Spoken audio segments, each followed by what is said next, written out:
Hello and welcome to Rabbit Hole Reflections. I'm so glad you found us.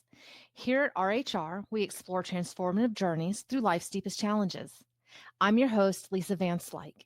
Each week, I'll guide you through powerful conversations with guests that illuminate paths from chaos to calm. Join us as we discover how our most difficult moments can become the foundation for profound growth. Through these raw, honest discussions, we'll uncover the wisdom and resilience that emerges when we face our darkest moments. Hello, everyone. Thank you so much for joining us here on Rabbit Hole Reflections. I am your curator, Lisa Van Slyke, and today we are joined by Yuliana. She is coming to us all the way from Australia. I'm so excited. I love that we're reaching an international audience.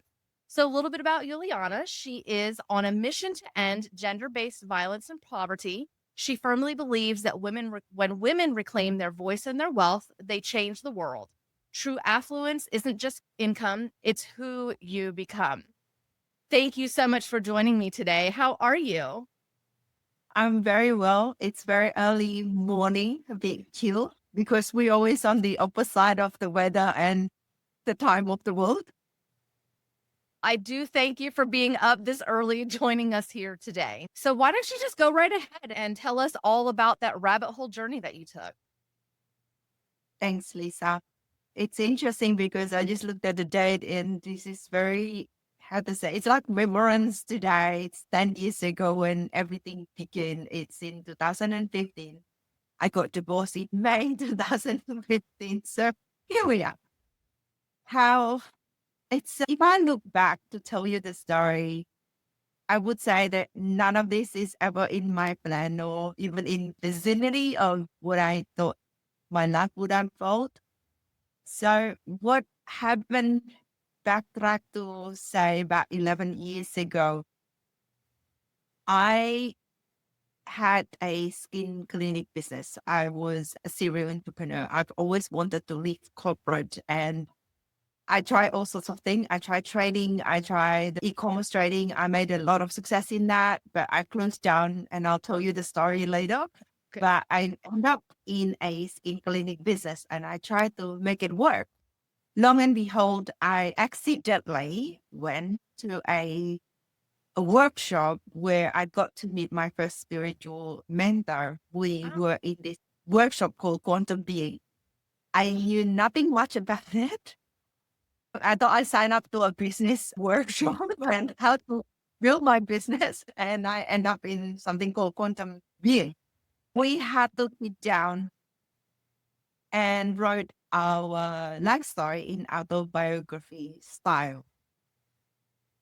In that moment, when I finished, I sold because I started to see that all of the issue, all of my life challenges, it's coming from this childhood pattern and the deep ingrained belief that I felt that I'm never good enough.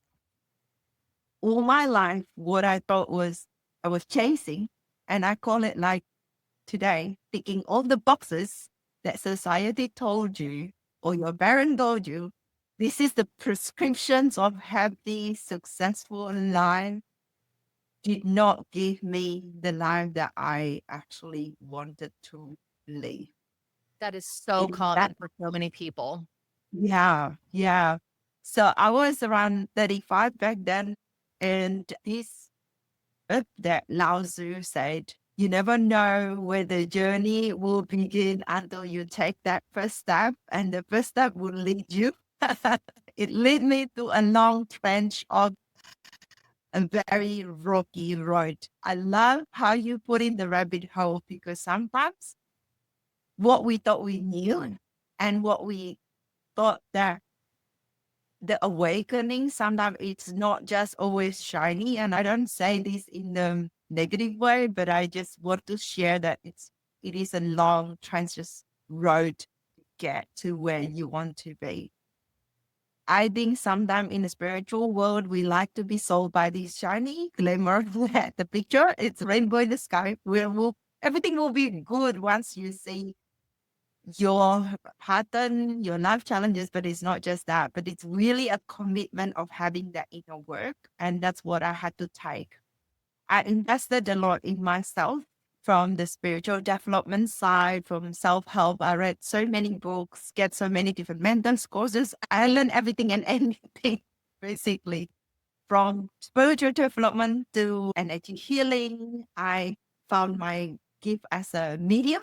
I'm also a medium. Okay. Yeah, so I learned also from Tony Stockwell. I don't know if he's from UK. He's quite famous. So I learned trance mediumship, look anything, and basically I've done it. I did tarot reading. I did a tarot reading party. But long story short, everything led me to one thing was the book, because the book that I wrote is the healing journey that I had to take for myself. When I wrote that book, it gave me a deeper reason to know that why was I in this life that I signed up for, what my parents, why I chose my parents before I came to this world, why I chose my sibling, why I chose my ex-husband, why then I got divorced, why then I go through all this financial bankruptcy, everything and anything unfold in there in such a way that it's prepared me for the next life that I had to sign up for. I like to call myself Yuliana version 3.0 today. I The love it. 1.0 had died at the day she realized that was not the life that she signed up for. She woke up and thinking, that's it. I had to take decision because I'm a mom. And that moment, everyone around me in my world against me. My parents disowned me for 4 years because I got divorced.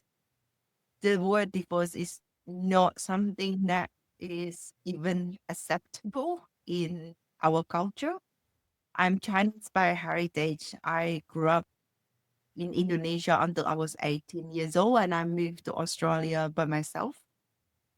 So it's a Wow. very hard decision, but I knew I had to follow my calling. I knew that I looked at my two daughters, who is now 19 and 22, and I said, this is has to end with this whole conditioning of, how we are as a woman, we suppress our desire, we suppress our need, we suppress our voice. Yes. That has to end with me. I'm not bringing the dysfunctional relationship pattern for my parents, for my grandparents into my kids' life. They have to see me as a woman who able to stand up and be who she wants to be, live the way she wants to live. And that's what a lot of things that I summarized in that book that I wrote. But like I said, the story is never easy. Yeah, after all of those and after I wrote the book, I still had to really dig deeper into myself, because it's easier to say that I would end it this way, but sometimes the programming runs so deep into your metric system, your subconscious mind, that you just don't know where the end of that. And I'm not saying this in a way of demotivating. If anything, I want you to know that it's all worth it. It's all Yes. for a good reason. You are here. And when you get to that stage, knowing that, it's because the universe know you're ready. You're ready for something bigger. You're ready to redefine yourself, your identity, and how you live your life. I like to say these questions that struck the chord with me. If you know you're going to die in 2, 3 years' time, would you still live the same life? If you give yourself very honest answer to that, you know where you're heading. Thank you for sharing that. I know you said so many different things that I wanted to jump in and say something, but I said, no, I've got to wait for you to finish. The biggest thing that absolutely stuck out to me lately, the rewriting that ancestral story and honoring and embracing what your ancestors did to bring you here, because without them, we wouldn't be here. One thing that you said was, look at the next 2 to 3 years. If you knew you were going to die, would you still live the same way? But go even deeper than that and say, it already is awful. Why not try to go through some more awful to make it better?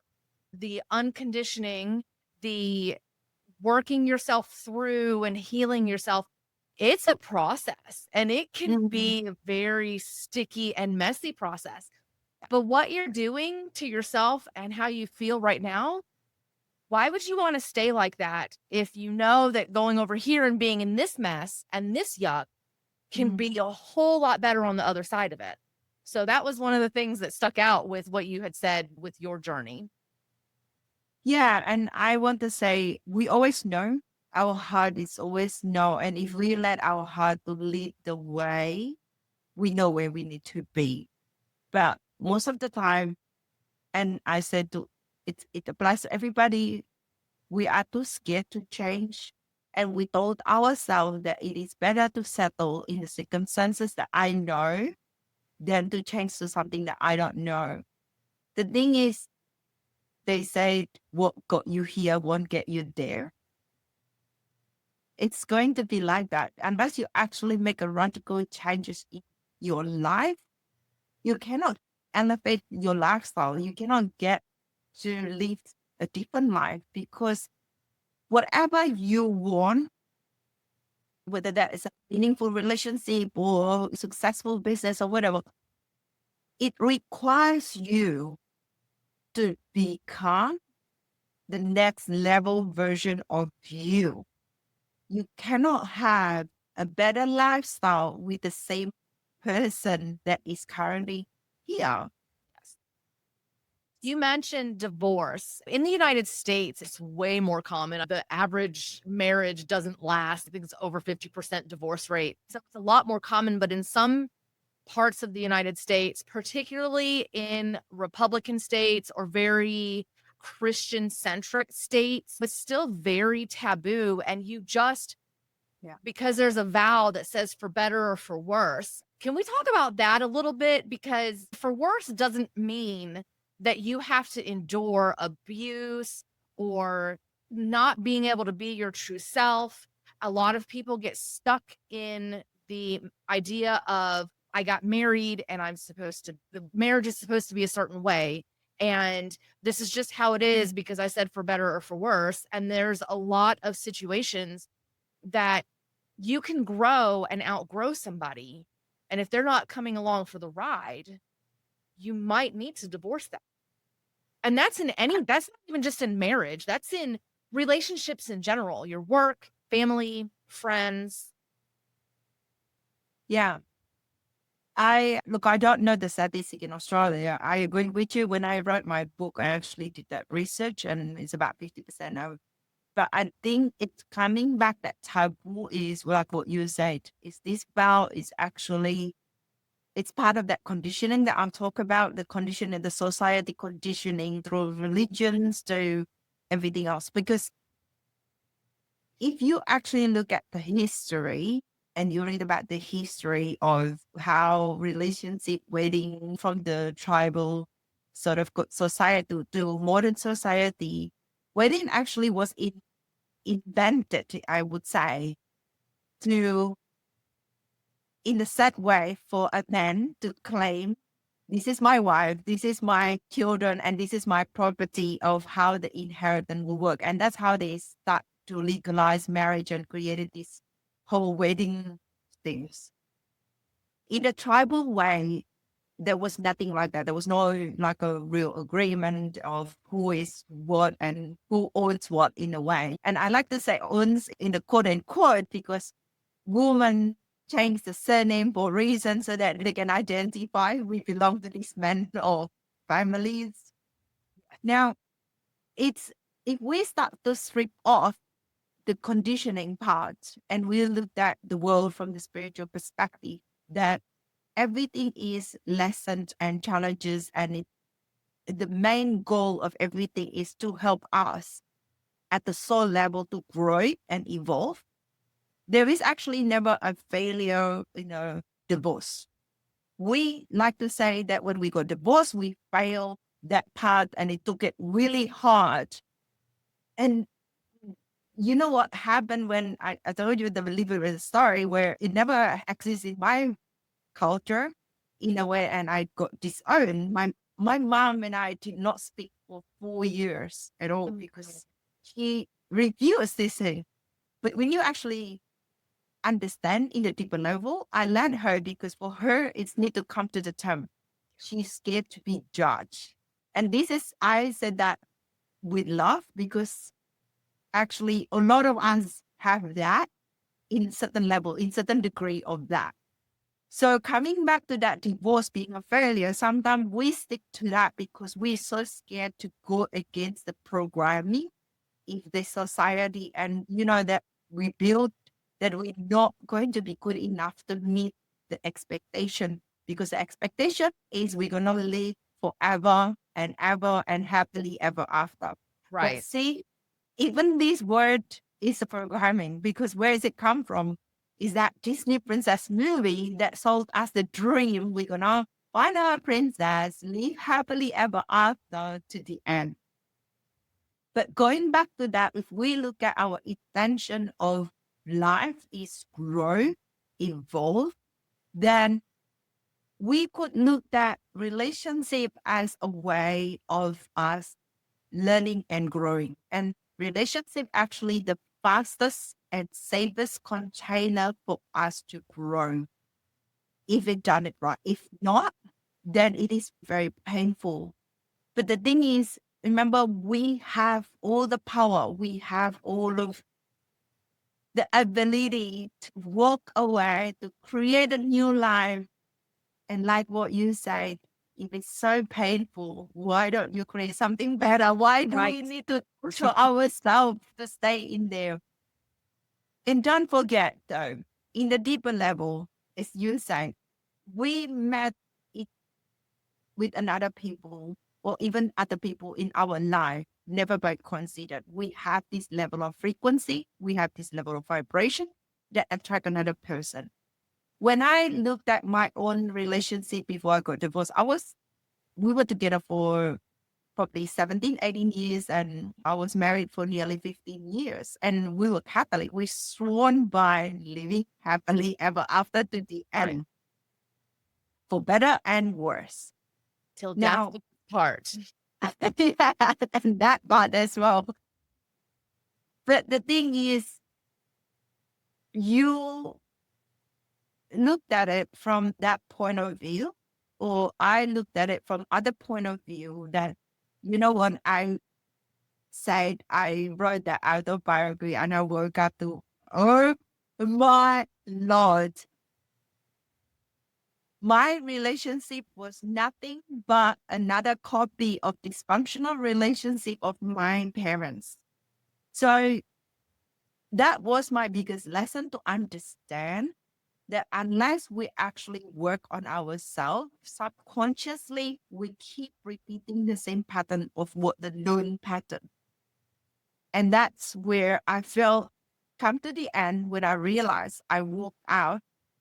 I call the divorce is a graduation. You finish from that level of lesson, you need to move on. And it's not always that easy because, like I said, the programming can run really deep because every other relationship I had, I still have traces of that. Remember, the frequency brought you the level of the person that you meet, which meaning, like what you say, you either outgrow that relationship and it could apply friendship, family, and everything, or you're stuck in the same level.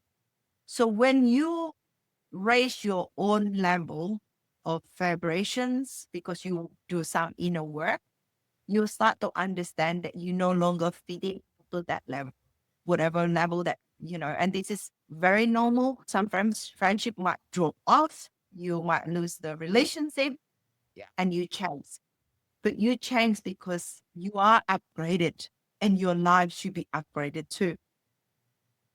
I love that you called it graduating to the next level. I think I'm going to incorporate that in everything now. We are no longer connected because I've graduated to the next level. One Yeah. thing that you mentioned was first of all, I hate that you had to go through your mom disowning you, but I understand what you mean when you say it's so integrated. She was afraid of the shame.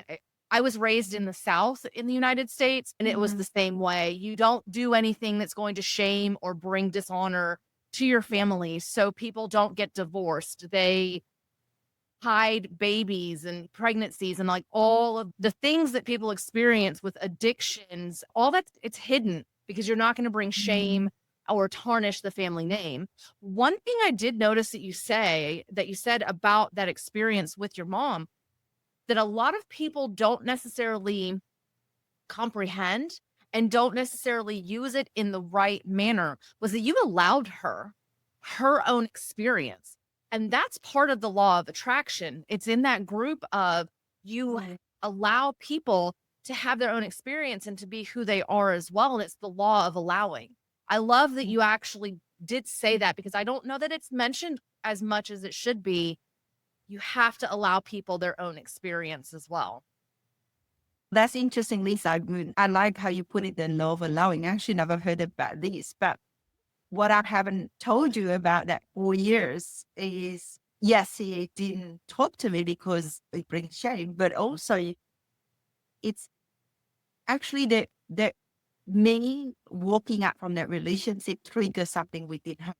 Because I Yes. remember when I was young, when I was 7 years old, she walked out from the relationship. She walked out from my dad for a few weeks, then she came back.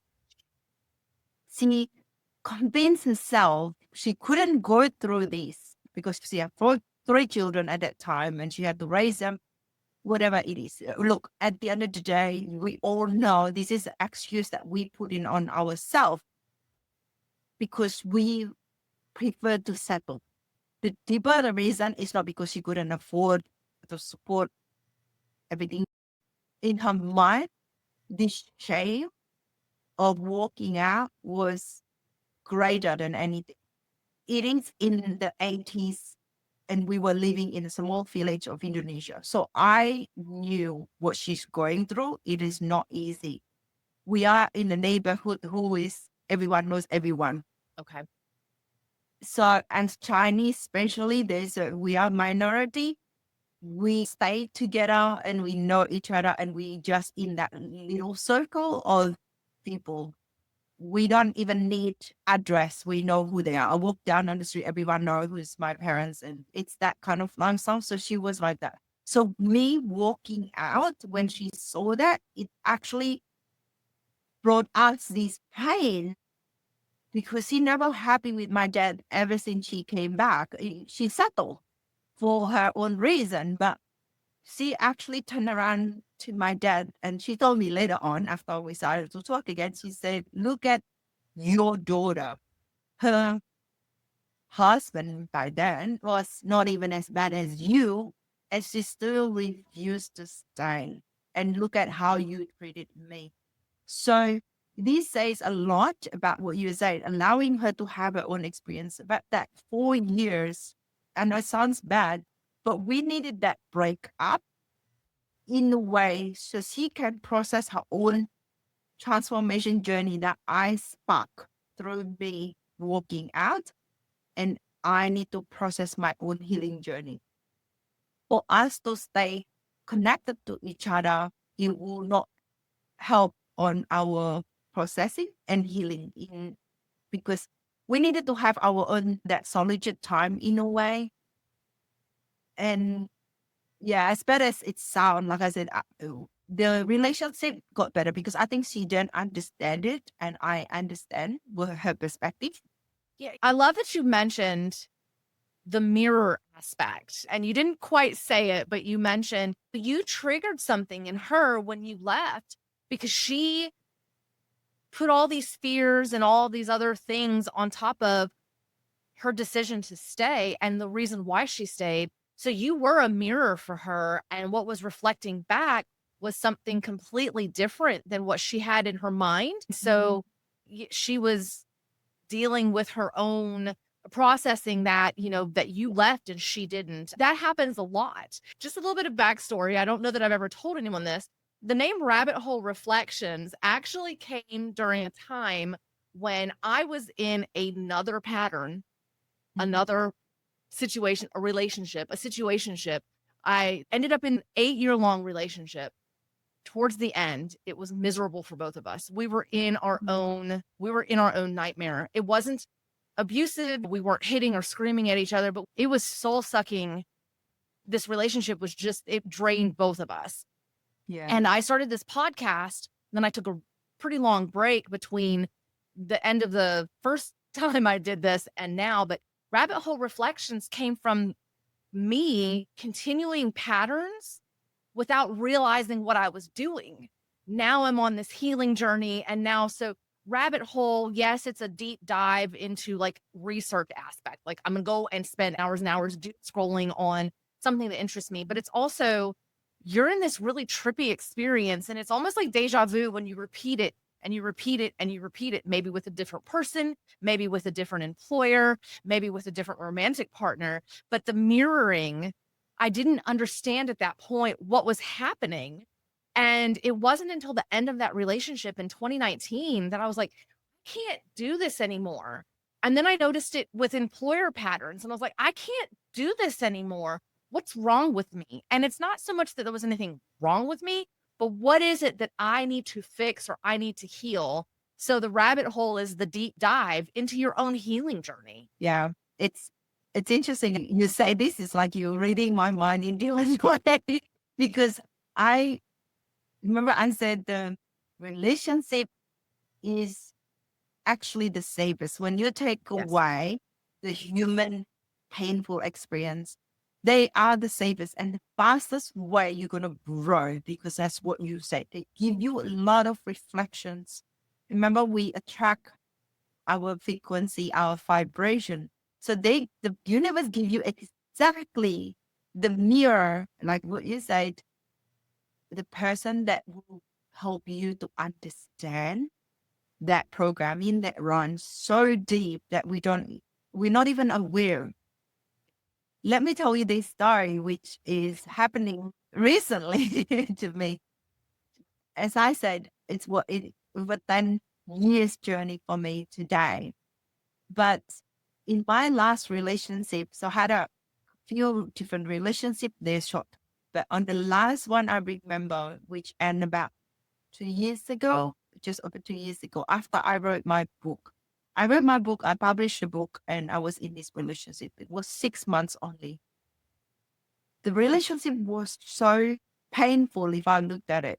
But I realized it actually helped me to grow at the fastest I would not been able to do.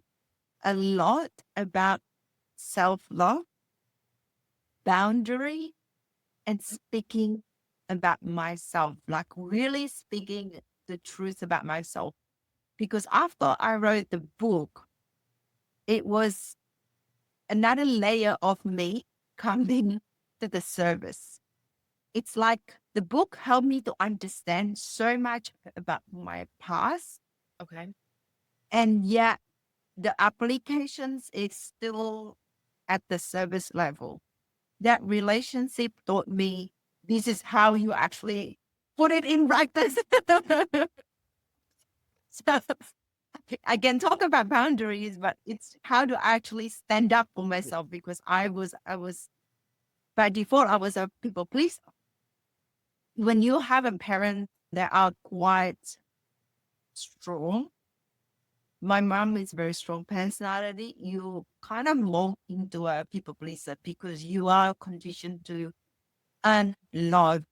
You have to work your way to get love, not letting yourself to just be loved. Right. Now, by the end of that relationship, I decided I walked out, and it was so painful for me. But I understand in a deeper level what is self love, what is so important for me to really true to myself in different levels. And I took 2 years being single and work on myself. And I actually now in a very happy relationship that is completely opposite. I love Esther Perel, and she said the truth that you cannot work on your own to get to the level you need to be to get ready for relationship. I think this is another thing that, like I said, sometimes in the spiritual world, I like to call myself a bit more pragmatic in a way, because I think we sold to the idea there's a rainbow and butterfly in the sky. Right.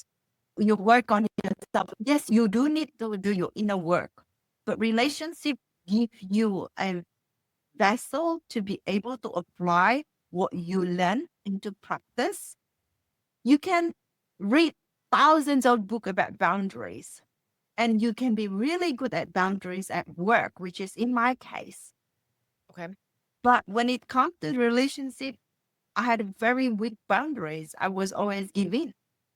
So see how theory is a theory, practice is a practice. So actually having that awareness and take every step that you can, every situation, and you say, okay, this is what I choose.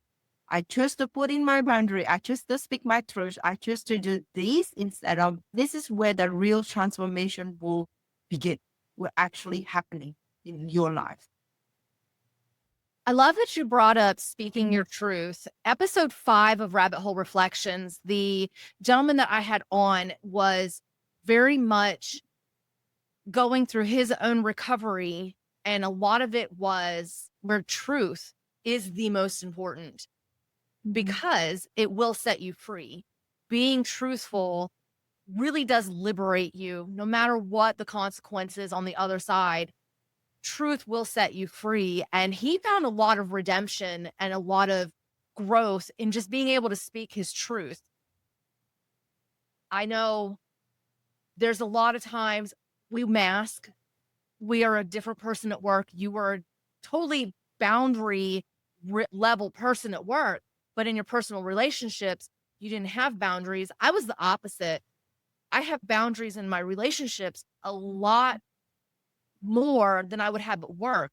And I would become a doormat and a people pleaser at work. For what? A paycheck? That doesn't make any sense to me. My health would take a huge impact. My mental state would take a huge impact. And my relationships were hit really hard because of the not having boundaries at work. So I was a little bit of the opposite, but boundaries are important. But more importantly, being your true self is important as well.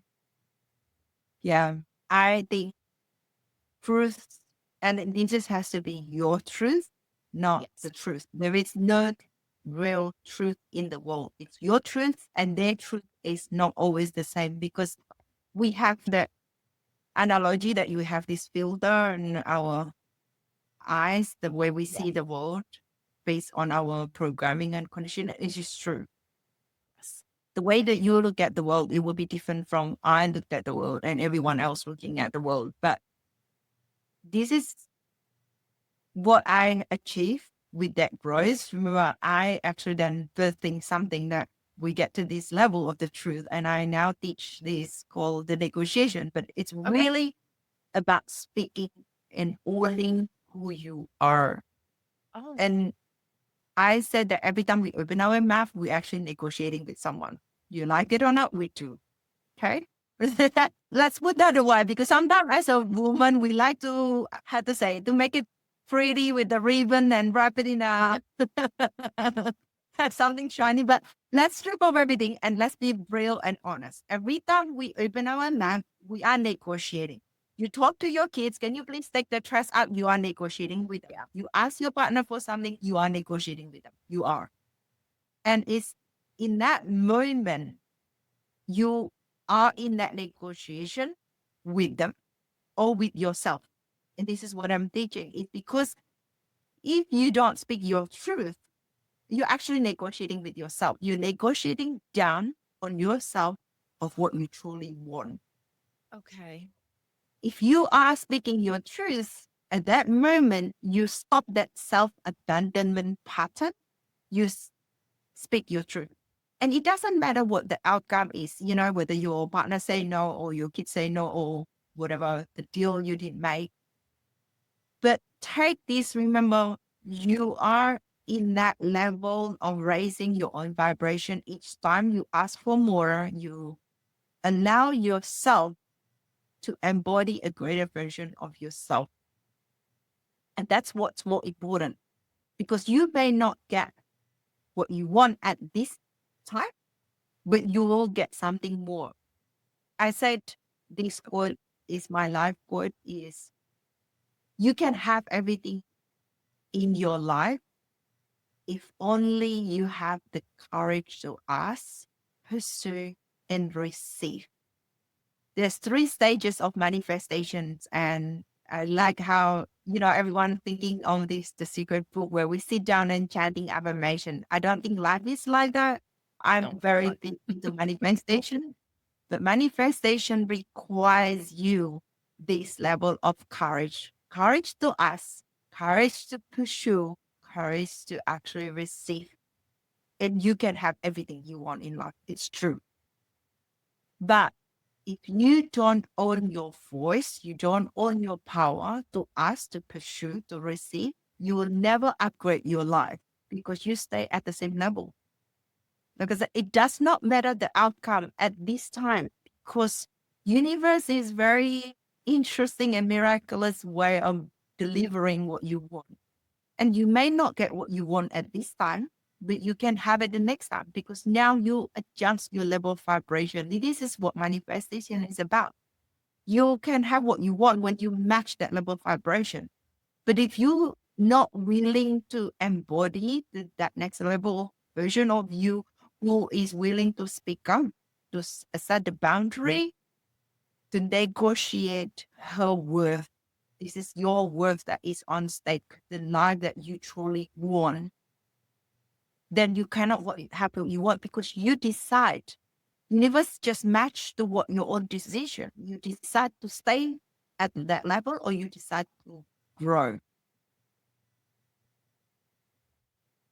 That is a challenge for a lot of people because that stretching or that growth is very uncomfortable. It's very messy because it's stepping outside of your comfort zone. And it is taking a look at some of the things that are holding you back or not keeping you fulfilled. I loved every bit of this conversation. Unfortunately, we are coming to an end. So I do at the end ask that our guests leave a couple of tips, and you gave some really great advice right there at the end, being true to yourself, finding your voice, speaking in your truth. What would you suggest for listeners as far as get that journey started? And then at the end, you can wrap it up by letting us know how they can connect with you. You never gave us the name of your book, so I would love to have the title of your book, how listeners can connect with you and where they can find you. Sure. Look, if I would say from everything that we talk about the last 40 minutes, what is your one takeaway is that really own yourself, own yourself. And this is where the journey is that if you at every moment choose yourself over pleasing other people, over maybe rocking the boat or whatever that is, slowly you'll be upgrading your life for sure. Because that underlying that courage, you don't get what you deserve just because you say you deserve. You will get what you want if you have the courage. And remember this, the courage. So just choose that. I know it's very challenging, Lisa, and it's everyone had to face this, including myself. But at that moment and every moment in your life, you'll be faced by a decision to make. Would you choose yourself or do you choose to get that external validation from other people? Please choose yourself. It's very simple. This is your growth, and that will start from there. I know it sounds selfish, but it will work in the long term. So thank you for having me. And I really enjoyed this conversation. I think we can talk for a few more hours. Absolutely. Yeah. Look, my book is called Unbecoming You, 21 Days to Live Life on Your Own Term. I had an honor to present it to Jack Canfield and had his praise on the book. The book is self-help and a lot of reflection. So it's not your traditional book where you read it. Yes, it's sprinkled with my stories or my client stories so that you have some reference and context of how it may apply to life. But it's a practical 21 step basically to get to the life that you want.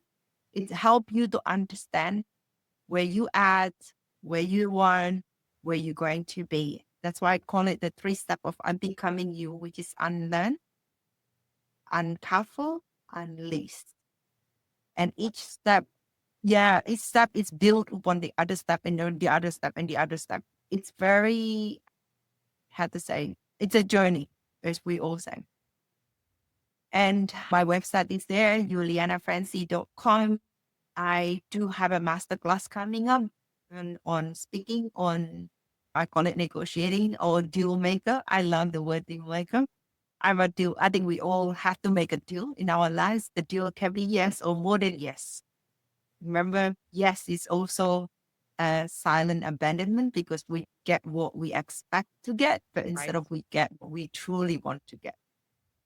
So yeah, go to my website, go to yulianafrancie.com/masterclass and check out what masterclass I am having. I always have one in the regular basis, and check out my book in Amazon. Thank you so much for being here. I really have enjoyed this conversation. And as you said, I could talk about this for hours, and I know we could totally just do that. But unfortunately, the show is coming to an end. All of your contact information, including your website, will be in the show description. So listeners, you can check that out and see when she's having her master classes, order her book. It sounds like a great one. And also, this is your permission slip to go ahead and choose you. Thank you so much, everyone, for joining us here at Rabbit Hole Reflections. I hope you enjoy the rest of your day. Thank you for joining us on another journey down the rabbit hole. If this conversation resonated with you, be a light in someone's darkness by sharing this episode. Connect with our community on Facebook at Rabbit Hole Reflections and catch our video episodes on YouTube at Rabbit Hole Reflections Podcast. All resources mentioned today are linked in the show notes. Remember, we all face our own rabbit holes. It's not the falling that defines us, but how we emerge and what we bring back. Until next time, remember that even in our darkest moments, wisdom awaits. I'm Lisa Van Slyke, and this has been Rabbit Hole Reflections.